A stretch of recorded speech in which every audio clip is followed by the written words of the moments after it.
Pour avoir une plus grande justice climatique et environnementale, il faudrait être respectueux de notre planète, tout simplement.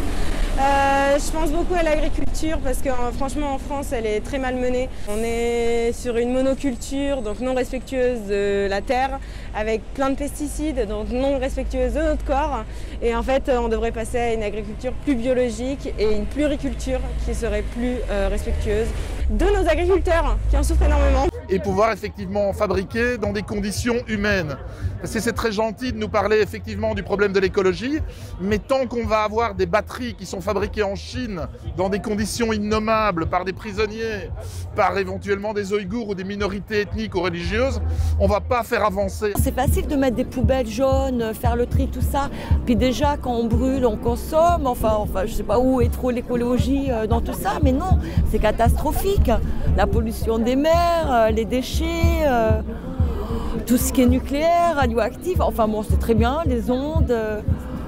Climatiquement, zéro l'État. Ils font des sommets, ça coûte une fortune au peuple, parce que c'est nous qui payons tout ça, pour rien.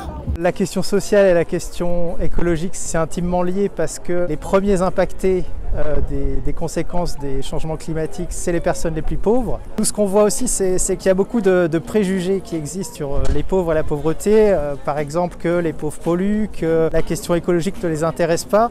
Et ça, c'est des préjugés contre lesquels il faut vraiment lutter parce que c'est faux. Les gens, ça les intéresse, ils s'inquiètent pour leurs enfants. Et donc un meilleur avenir pour leurs enfants, ça passe par une planète vivable. Les gens ne font pas la connexion entre ce qui se passe dans un abattoir et ce qui se passe dans leur assiette. Pour les sensibiliser, je pense que les personnes ont besoin justement d'avoir des connaissances, puis savoir l'accès aussi, puisque ce qui manque, c'est aussi un accès à des alternatives.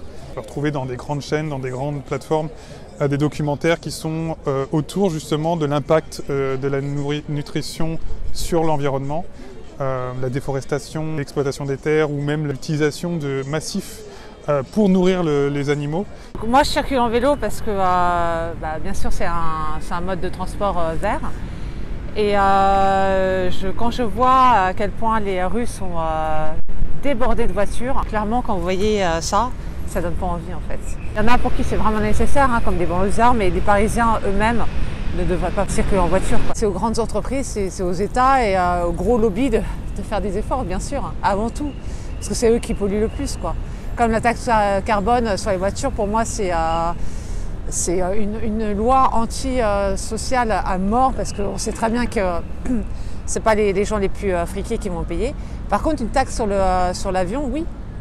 Clairement, une taxe sur le kérosène qui, on le sait, est le plus grand polluant, oui. Le principe pollueur-payeur est pour moi une bonne idée. C'est le principe de la justice écologique.